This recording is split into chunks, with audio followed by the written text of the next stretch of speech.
Hello, everyone. Welcome back to the main event. You're here one final time, just until next season, with me, Daniel. And Aaron. And once again, we are joined by the FPL Rossoneri. Nick, how are you doing, my friend? Hey, guys. I'm back again. I hope I'm not annoying now, after last time. Don't worry, Aaron annoys everyone every episode, and they keep on.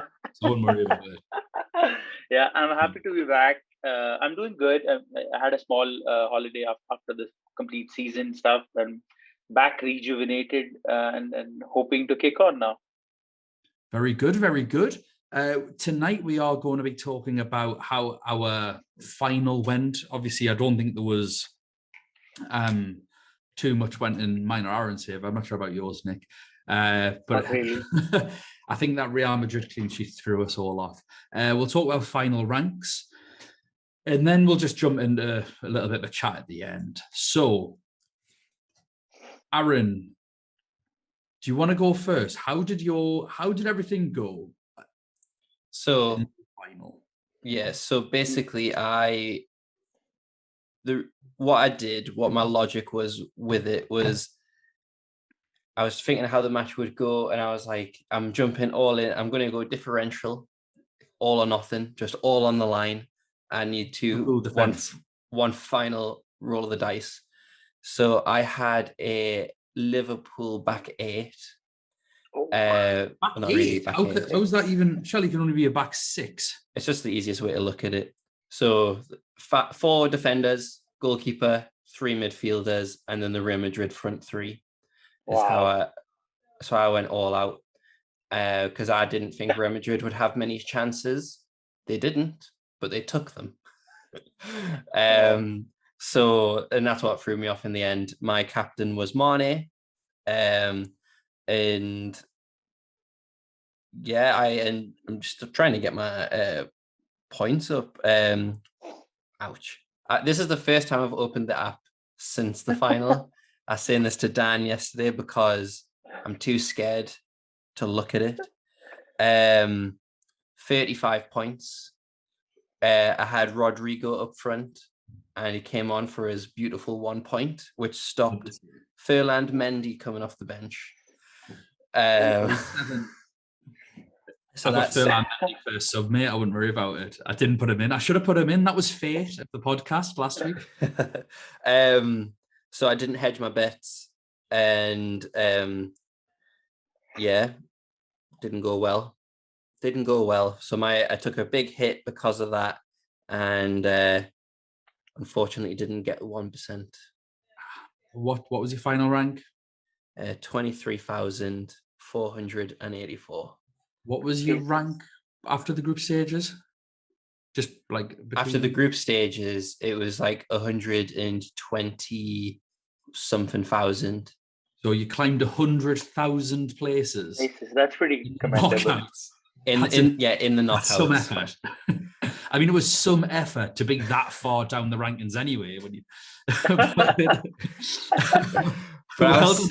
the back. Yeah, so I was saying, Dan, we were having a little chat, and I deserved it because having a look through the group stage, I went the whole group stage without Lewandowski or Haller. So the fact that I help produce UCL content is just a joke. What are you looking for there? A bad joke. We'll jump onto my train right now. So I got 37 points. I also captained Mane. I had Mendy first sub. I went for 3 at the back with Trent, Canati, Robertson, over 4 pointers, which isn't horrendous, but when you consider what the Real Madrid lads got. Diaz got 3 points. I had Vinicius Jr., Modric and Fabinho got 3 points, rest were 2s, so not great. My overall position was 2,229, which after my group stages is awful, but in general, I was like, that's fine.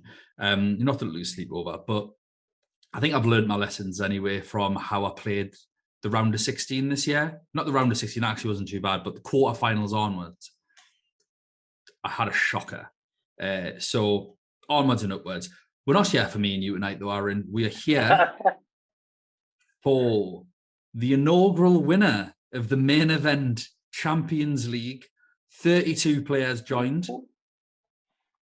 And FPL Rossoneri Nick comes away with the W, beating our very own Nathan in the final. First of all, on us, like ranking this in best moments of your life, how high up is this? This is pretty high. I mean, like, thank you guys first of all for this. I mean, first of all for organizing the whole tournament and stuff. It was really amazing, and just to be there, part of the whole UCL fantasy content creator community and stuff was really cool. And I never in a million years thought I'd actually win the whole thing. And it was funny. I was talking to someone, I don't remember who. I was like talking about like the group stages and stuff and the initial draw, and I was like, if I just get past the group stages, I'll be happy. Because looking at some of the names in the groups, like Tora and Viali, who won the whole thing like last year and stuff, it was the level of managers for UCL Fantasy was pretty high. So I'm really happy. Like there was some luck, in between here and there. But I mean, if you have to win something like this, you need your luck, your fair share of 100% luck. And yeah, I'm super happy. It's still sinking in. I'm actually yeah. And I think overall, from just a UCL fantasy perspective, like I finished OR of 756, which is pretty good, because that was sort of my target, like having a top 1K, top 2K finish, it sort of now, I think this was the first year that I started creating content for UCL Fantasy as well. So it bodes well for credibility as well, right? If you do 100%. Well, and that's something that I'm really happy about. I think final day I finished with 46 points. I think we did have a discussion about Courtois or Allison, right? And then that sort of me having Thiago Courtois and he having the match of the season for him, like unbelievable. Some of the saves are really cool. And he ended up like he was the only guy who had like more than 10 points for me. So 12 points for Courtois and captain blanked. But it's okay. I mean, finals, I think I've seen a trend in the sense that the UCL fantasy finals are always low scoring. Yep. You don't anything above 45, 50, 55 is pretty good. I consider pretty good. So yeah, I mean, I had like four Madrid players, and the rest of them all were Liverpool. And funny thing was, I actually brought in Cruz in the end. Like I was going for Bale or Hazard, but then I ended up with Cruz. Cruz got 5 points as well, Tony Cruz. So that was there, but he was on my bench. But overall, happy with the progress, and I super happy after like winning. And the best part about this is for next season, I'll hopefully be in pot 1, which be in pot 1. Much easier for the tournament. I mean, compared to this last time around, which I think I was pot 2 or 3. Yeah. And so it was really difficult. Were you in Aaron's group? No, I was with Viali and Kaidus, and it was Cameron, I think. Yeah, I think that was my group. You were pot 2 because Viali was pot 1, because we went on overall rank from the season before. I've not spoken to Abdul yet, but I think the easiest way of moving forward for next season is ranks are based on Champions League performance, because obviously we've had 8 people relegated for finishing last, and we're going to have 8 new people come in. So cool. I think anyone that got through to the quarterfinals should be pot 1. The remainder, people from round of 16, pot 2. If you won the group stages, pot 3. Any newcomers, regardless of where you finish, pot 4. So I think that'll keep it really competitive. That's how I envisage it. I'll have to speak to Abdul, because I don't want to do anything without him, because he's been such an integral part. So everyone follow Abdul Hamid as well, please, because he's an absolute legend. Obviously, we have nothing to give to you right now, but you do win either your choice of a copy of FIFA 23, which was started because that was the name of our first episode. Yeah, not FIFA 23, but I think it was definitely the first few episodes. We were discussing the prizes on offer, and the game offer like whatever FIFA game is out when the tournament starts, it would be FIFA 22. Yeah. Now, bear in mind, it's just been a free game on PlayStation anyway. Yeah. But generally that doesn't happen. But it's kind of like, why would you give, especially when it takes 6 months to get there, why would you give last season's game? It's so cheap. So we always said if we ever like, if we had enough followers and we did something that we'd try and give, like to take the mick out of UEFA, we'd try and give the next game across. However, some people don't have consoles, whatever. So we've given you the choice between that or a football top of your choice. You've said that you're going to take the summer to have a think. Take as long as you like with skin. Take as long as you like and let me know which one you'd like. And if it is a top, just either send me a link or let me know what size you are so I can. And obviously, I'll have to get your address and we'll just get it delivered straight to you at your address. Yeah. Absolute legends, you guys. I mean, first of all, sorry, he's probably waiting for the new kits to be announced first. yeah. I was gonna say. I am. See what they look like. I was like, should I get a kit? Because I have like a few Milan kits as well, and I was like, it depends on Puma, to be honest. Like if they do some weird kind of design, like the fourth kit that got released for Milan like a few months ago, then I'll probably not go the kit way. But I think the irony is the next FIFA game is not going to be called FIFA, right? Like, so this next one is 23 is the last FIFA. Oh, okay. Then so from FIFA 24, it's EA Sports FC. Yeah, that's it. Something like that. EA Sports FC. Yeah. Oh, okay. So yeah, I'll probably get the game itself. I mean, like you let us know what you like. I will. We'll get it sent over to you. Obviously, if it is that game, you have to wait for it to come out first. But yeah, congratulations on winning it. Very, very well deserved. It was not easy winning that, and so many people that are in that group have said it's harder to win than the actual game. Some of the names in there were absolutely fantastic. I want to give a shout out to Lewis as well at FPL Reactions. Just in terms of looking at it as a league, he finished with the most points in our league. So well done to him as well. No prizes though, sorry, Lewis. Have the shout out. Yeah, I'm gonna probably put this in my bio, like on Twitter bio and stuff. 100%. I'm gonna do that. I was just thinking, I was like, should I do it? Maybe it's too much bragging. No, I'm gonna do it. Definitely do it. But also, I just think it's good fun. Because I think it's really tongue in cheek as well. It's kind of like bragging, but it is tongue in cheek. I think it's really funny. So you should definitely do it. Definitely. But the problem is like the likes of Tora and Viali and all these big guns in UCL Fantasy. I'll have a target on my back next season. Which group is FPL Rossoneri and we have to beat them. I don't. Well, we're actually going to create a WhatsApp group. Okay. Called Everyone Hates Nick. And we're just going to slag you off. And we're like all going to how we're bringing them down this year. We're doing it. I mean, you do realize, like, if some people plan it together, everybody can, whoever plays against me can play a limitless that game week, and wild card the other week, and I'm screwed for next season already. I've got a feeling that they'll just want to high rank themselves. But yeah, probably. But yeah. Nick, you jumped on the podcast last time, and because of the time limit that we had, we all went off in a rush. But you said that you had some questions for us. Yeah. So the floor is open.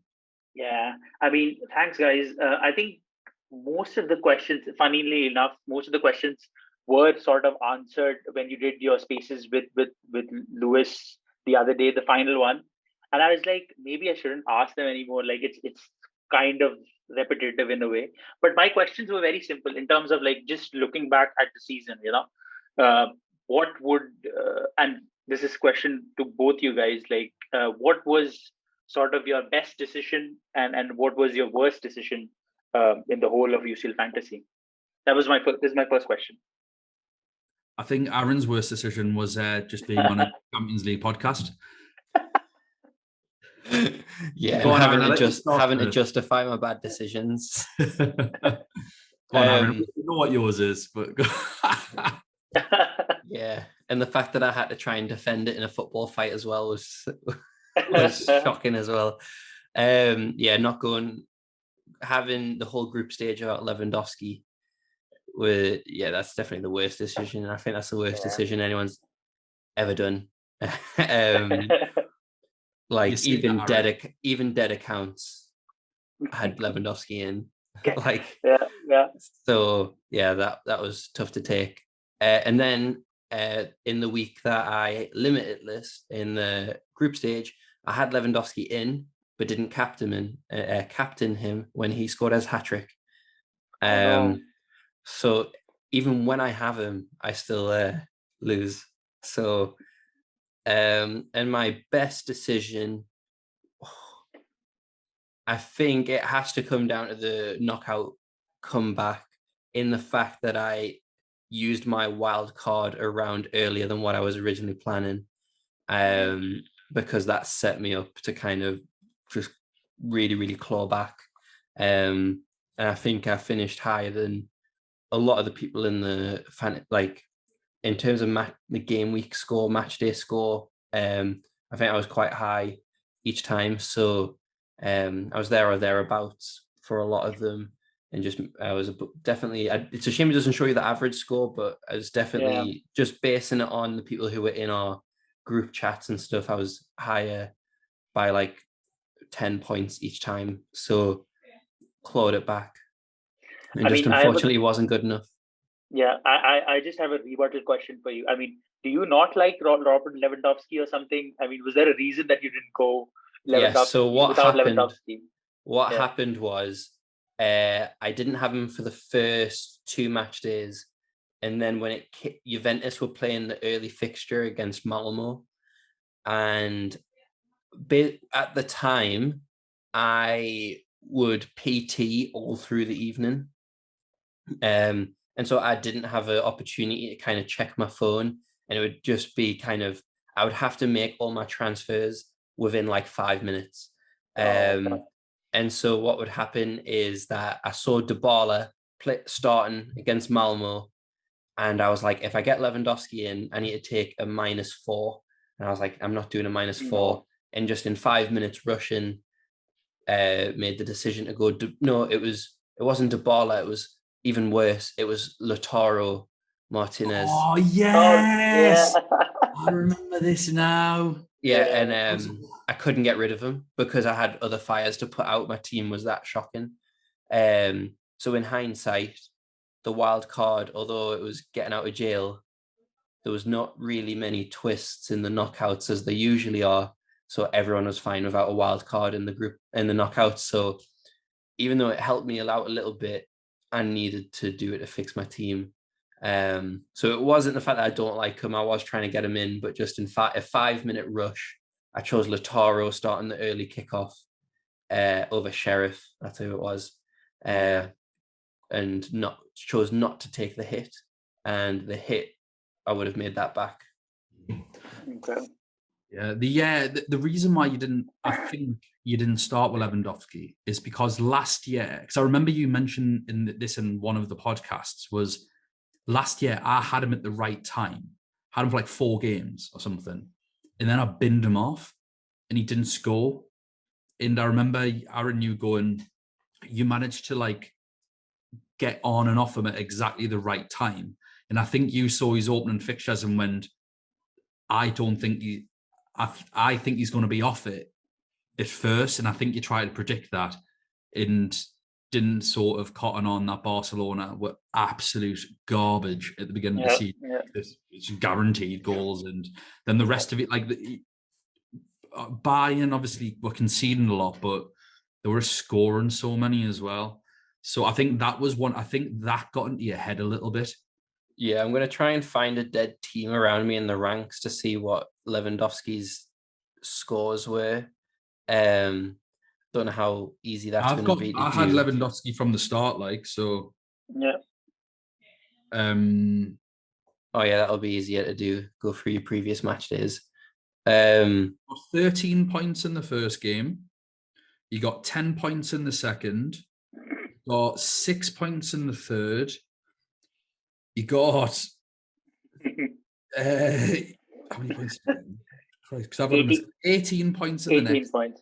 then 6, then 5, then 2, 24, 2, 5. So them first 5 game weeks didn't blank. I mean, I suppose the first 6 game weeks he didn't blank because of 5's technically not a blank, but it's a bit crap for a striker of that price. My biggest mistake was comfortably, I've mentioned this loads. Obviously, I had to do a spaces with Lewis when I was on a holiday. I had a few pina coladas. I wasn't drunk, but I was like, don't you just like, yeah, I feel good. Like, you maybe don't make your best decision making. And I went Muller over Benzema. Benzema scored a hat. And then from there, I just couldn't get him. Fires everywhere. Chelsea. Oh yeah, it was just bad. It was just bad. That one decision totally derailed everything.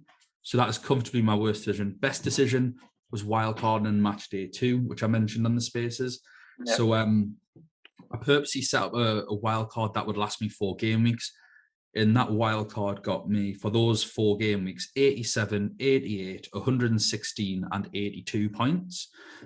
But the 87, I remember for the 87 and the 88, that was miles above average. Like people were kicking around with 60s.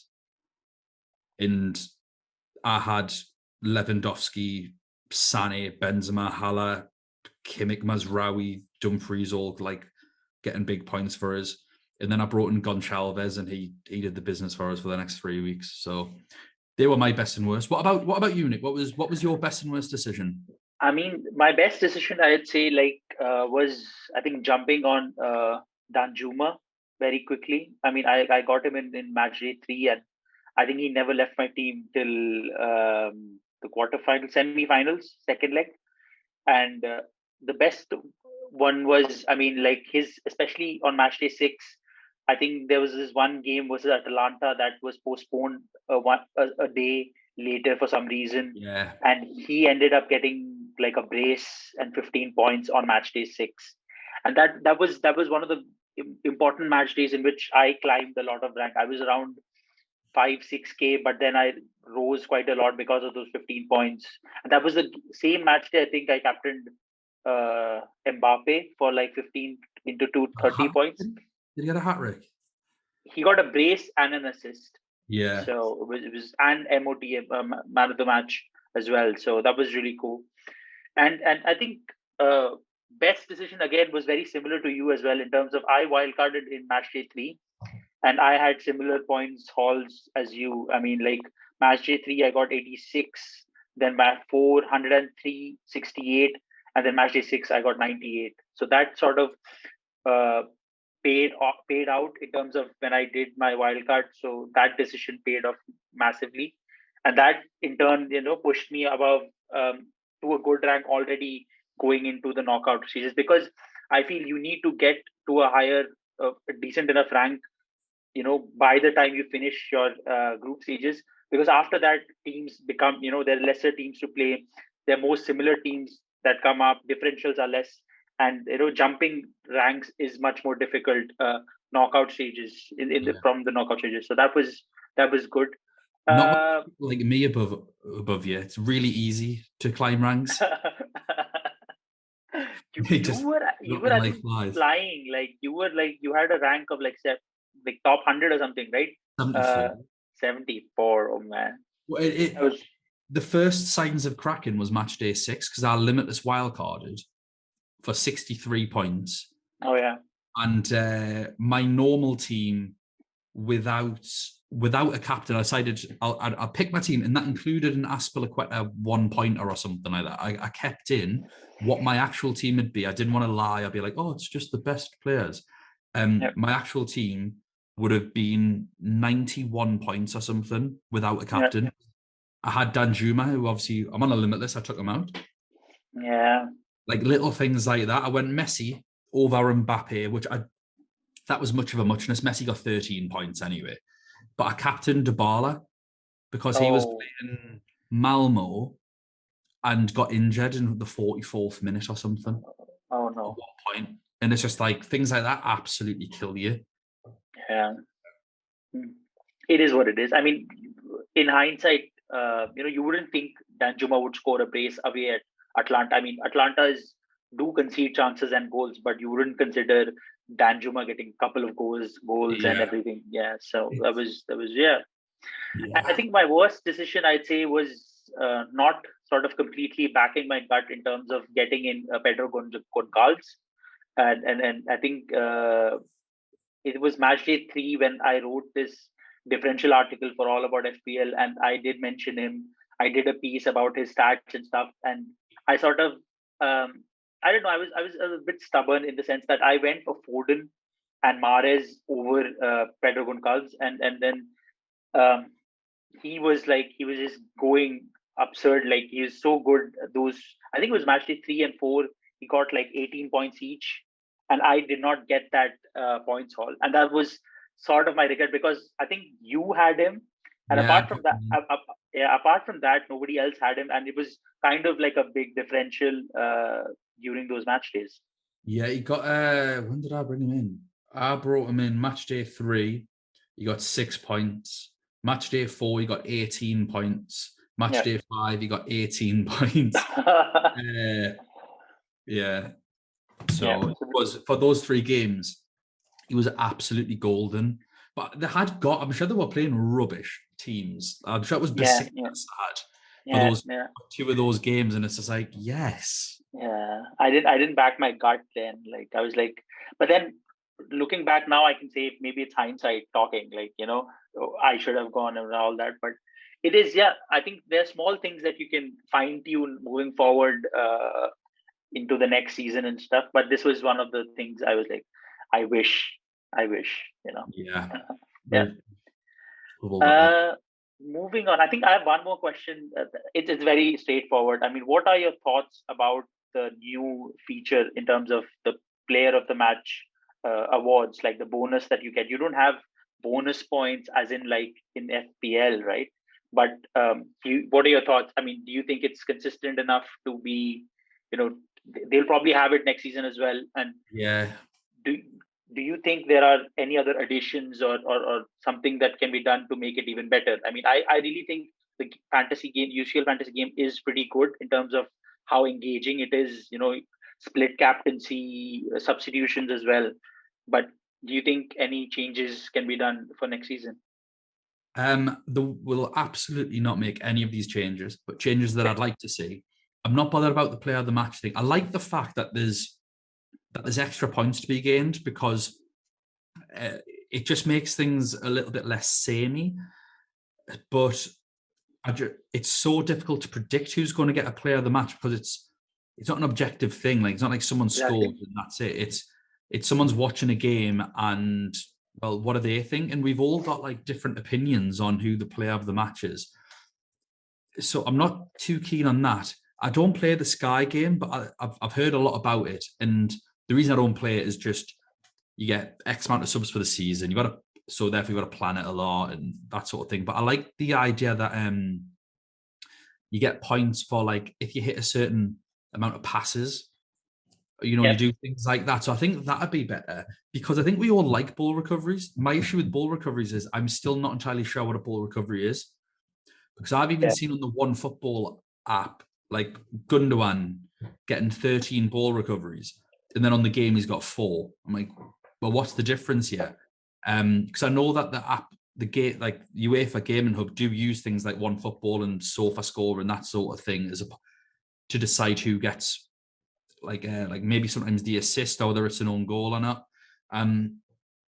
So yeah, like, I'd like some clarification on the ball recovery thing. That'd be really helpful, because at the minute we're kind of just, the only thing we've got to go on is actual data in terms of which player has the most points or game ball recoveries, opposed to being able to watch and actually dissect. Like, you can't watch Premier League games and go, these players have got these amount of ball recoveries, because it doesn't match to whatever UEFA's definition of it is in the Gaming Hub.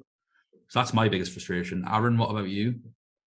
I think the player of the match, we all predicted at the start of the year that it would be like defensive midfielders and like people who dictate play. And I think there were some matches where it was just given to who scored the winning goal or stuff like that. But then there was other games where I think it was Inter Milan when they beat Liverpool. Brozovic or someone won it. Or No, I thought it was De Vrij got it. well, No, it was yeah, Skriniar. It was Skriniar, Skriniar, and we're wasn't like how? And so there's sometimes where it was a bit confusing, but I think most of the time it's right. But it's just different when it's a different, like we're watching it on BT Sport, someone else is watching it on BN, someone's watching it on who knows, I forgot what the American one's called, but yeah, when you watch them and they're given 3 different people man of the match, and then the player of the match, someone's completely different. So there's 4 different players who apparently stood out the most. It's a bit confusing, but it's all opinion, isn't it? Like there's literally sometimes where you read why they got it, and it's literally like they performed the best, and you're like, okay. There's been some where I've like borderline spat out a drink. We're going, what? Like why? Just like totally not understood it at all. So yeah, is there any features you want to see, Aaron? And are any new ways of scoring points or whatever? I think a new feature would be nice if you could have like an emergency deadline transfer, so you could bring in Lewandowski mid-match. I think that'd be nice. Nice one. Nah, I can't think of anything too much. All right, you, Nick, what are you looking for? I mean, like, first thoughts on player of the match. I mean, my concern was Rooney, right? Like, he got a man. I was really pissed off at Rooney. Like, I think it was one of the games, I think, with Young Boys, Villarreal scored like 4 goals. I think Gerard Moreno got a brace and stuff. He didn't get the man of the match. Rooney got it and they even conceded. He didn't even make any saves. and that's that. I had Rooney in my team, but I was like, why the heck did they give him the player of the match? Like, and that, since then I've been like wavering my thoughts on the man of the match points as well. But apart from that, I think what you mentioned about completed passes, points, extra points, and stuff like that, I wouldn't change much, or I wouldn't add much. It's already a good enough game in itself, but small things here and there could be nice to see. Yeah, 100%. I just think like for things like that, just because it goes in with that, the fact that people like ball recoveries.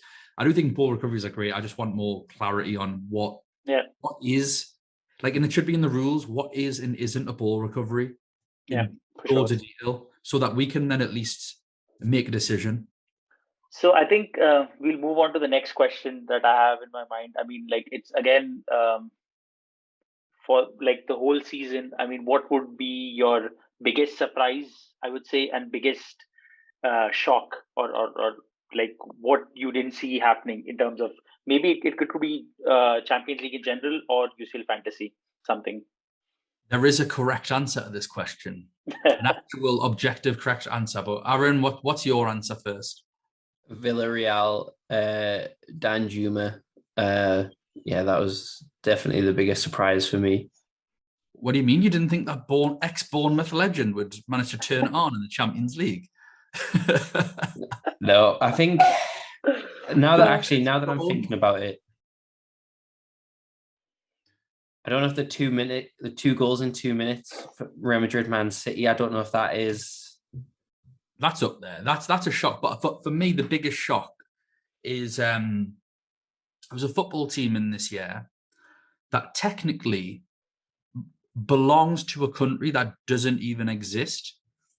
I'll try and get the name of the country, but they are situated. They have their own government. They have their own currency. You've got to cross a border. They have their own military. They are the last sort of the vestige of the old Soviet Union. Although I've seen videos on them, and they look like the kindest people in the world. And this team somehow managed to beat the winners of the Champions League this year. I don't even know what the population of this is, but Sheriff beating Real Madrid is by far not just the shock of this Champions League, it might be the biggest shock I've ever seen in the Champions League. I'm trying to find out the name of the country that it's called. Because they play in the Moldovan League. They play in the Moldovan League, exactly. They don't even play in their own league. But it's well, I mean, I think they're the only team in the country. Let us try and get the name. What's your shock moment, Nick? I think my biggest surprise, like in terms of UCL fantasy, is as Aaron said, like Danjuma, like his shot to free, so many points, playing every match day, getting decent scores every match day, in and out.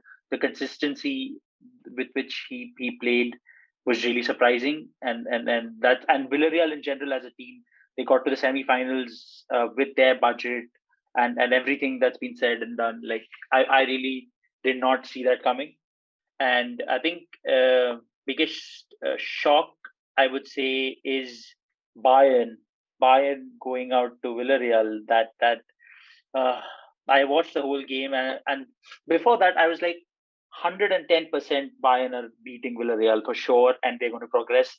I loaded up on Bayern players like 4 or 5. I had Kimmich, Coman, Sane, Lewandowski, and they go and get beaten by Villarreal at home in the Allianz Arena. And yeah, that was a real shock to me as well in the Champions League. The country where Tiraspol is Yes. Transnistria. Oh. Transnistria. So I mean, you won't find anyone from Florida in there. That's for sure. It's I've seen a couple of documentaries on the place, and it looks amazing. I really want to go. The people look like the most genuinely nice people in the world. But yeah, they earn absolute peanuts as well. I cannot believe that they did it. So well done to them. Yeah, shout out to Sheriff, right? Shout out to Sheriff, big Sheriff, battering everyone in the Moldovan League when they're not even from. Well, it's kind of one of those dodgy situations where is it not? But I mean, I don't think Transnistria is on a map. It's really bizarre. I'd recommend people A, try and look it up, but B, and Nick, you need to watch this. So there's a YouTube channel called Yes Theory. Okay. Watch their video on it, because they went there. They planned it all, right? We're going here. I think the 2 American lads want to see what it's like. And by an accident, they were there when Sheriff beat Real Madrid. Oh, wow. Okay. They were just there. They were like, oh, it just so happens that they're playing like the best team in the world. So we're going to go. They're going to. So they all went to the stadium and they had like screens up. And it was just like, I couldn't believe they were there. It was amazing. So I'd recommend anyone watch Yes Theory, the Transnistria, the country that doesn't exist. Yeah, pretty cool. Nick, I've got a question for you. What's your favorite UCL fantasy asset of all time? Oh, Have you got a favorite? yeah, I actually do. It's pretty straightforward. Aaron didn't have him in in the group stages. I mean, I really love Riyad Mahrez as well as a player and as a fantasy asset. But I think for consistency, generally, if I had to pick one, it would be Robert Lewandowski in recent times. But then again, now I actually think about it. You guys, I still remember the Ilicic 24-pointer, right? So for that, just for that, out of the blue, 24 points. I can't believe you were listening to us when we recommended that. That's our very first podcast, I think. I'm sure our very first podcast was, yeah, so who we're going to go for? Well, Captain Josip Ilicic. Yeah.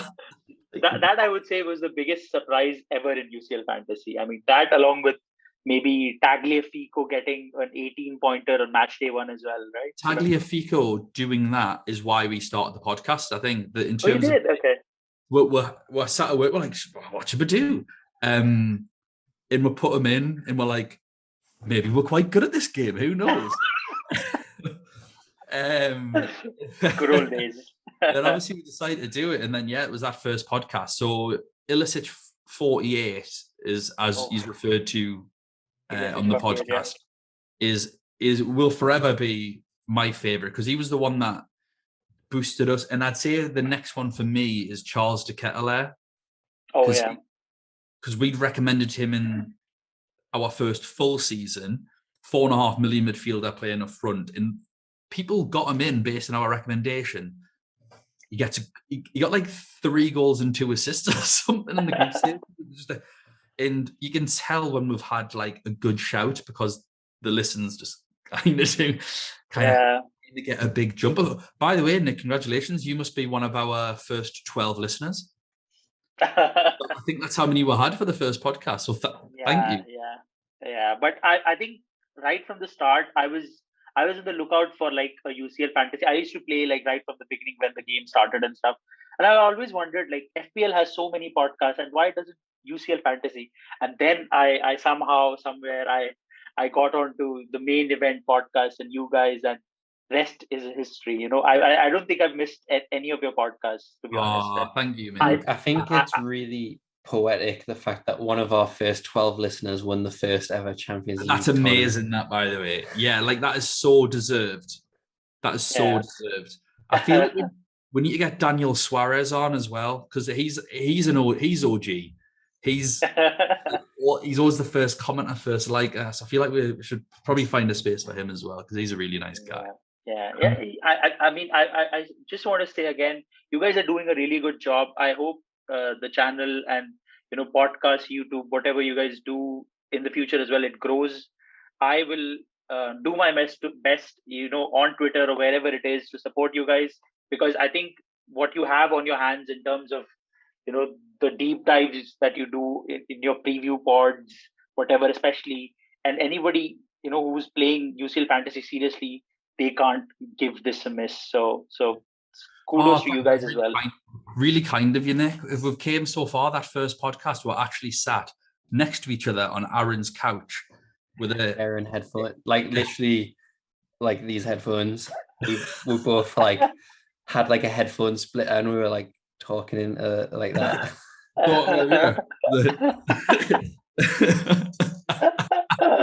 Amazing. Yeah, like a policeman on the radio. You had longer hair as well, Daniel. Like I actually saw the YouTube videos as well, some of the old ones. Did you? No? Yeah. Yeah, I had lockdown for a bit. Oh yeah, okay. So I got fat and long hair. I think that's what everyone did for lockdown, didn't it? Pretty much. Couldn't go to the gym. I don't like going out and running. Couldn't play football. So I put on a few chins underneath my one very big chin, and then my hair just got massive. So I like having it a little bit shorter now. But even then it was a bit choppy, and I was in a different house then and all that sort of stuff. But we do have plans for next year. Myself and Aaron were talking, so we are looking to do more regular content. And to answer the sort of rhetorical question that you asked before, why do people not do it? I think it's because there's 13 game weeks a year, and it's something that's really difficult to monetize. It's really difficult to set Patreon. Thankfully, me and Aaron aren't here for that. Like, if we ever can do that, then that's fantastic. I'm sure we'll take the opportunity, but we never set it up to make money. If we remember correctly, it was so that we could stay in touch after we both left that job we were at. Aaron and I are from different backgrounds, and like Aaron doesn't drink. I'm constantly drunk. I'm not really. The weird thing is that people probably think I'm an alcoholic. I very rarely drink. But it's more so just, like we, Aaron's got a wife and he's got a second baby on the way. We have just difficult lives, and it happens so often when you meet someone at work, one of you is leaving, and you know that you're probably not going to speak to them. So we're set it up where we had to speak to each other just because we get on so well. So that's why we do it. It's literally so that we can stay in touch. And we tried playing the Champions League game. Like, right, we'll listen to Scout and Planet and all this sort of stuff. Hub. where's the UCL stuff? And there was nothing. So like, this is it. This is what we should do. Yeah, shall we? Also, it's a bit of a weird one. Yeah, and what a decision that has been. I mean, I would say, yeah. I mean, I think, and that's also made probably your relationship even better, right? Like after Aaron left and stuff, and you guys are still in touch, best mates and stuff. And I really hope, like, I do plan to come down to the UK in September or August, and we should definitely get not Aaron doesn't drink, so not a drink maybe. No, Just get together. no. I mean, I don't mind people. Like, I live in Newcastle. Like, it's pretty impossible to go out anywhere and not have alcohol somewhere. Tonight. Johnny Depp's in Newcastle tonight. So Johnny Depp is here. I'm not even joking. We're not. he was literally at a restaurant in Newcastle. So he's in the Bridge Tavern having mega pints. So yeah, get yourself over, and we'll try and get tickets to a game. If not, we'll go to a bar and watch it. And if anything, we've got a driver, Nick. Happy day. So we'll get absolutely sloshed and make it. For sure. And we'll pick Muller over Benzema all over. Guys, we are going to wrap that up there. Thank you so much for listening to season 2.5 of the Main Event podcast. It's about to start halfway through one.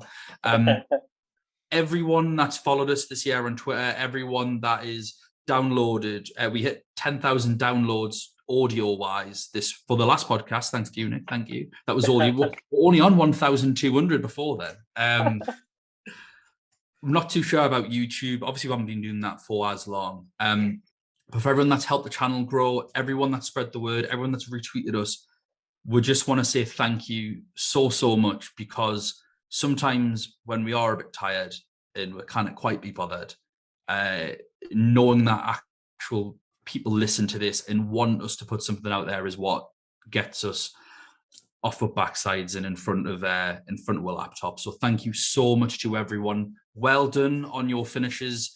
If you didn't finish where you wanted, it's okay. Next year is going to be coming around real quick, and we'll be here with our group previews as ever. So give them a watch. Everyone follow Nick, FPL Rossoneri Nick, and we will see you next season. Thank you so much. Bye. Bye-bye. Ciao, ciao.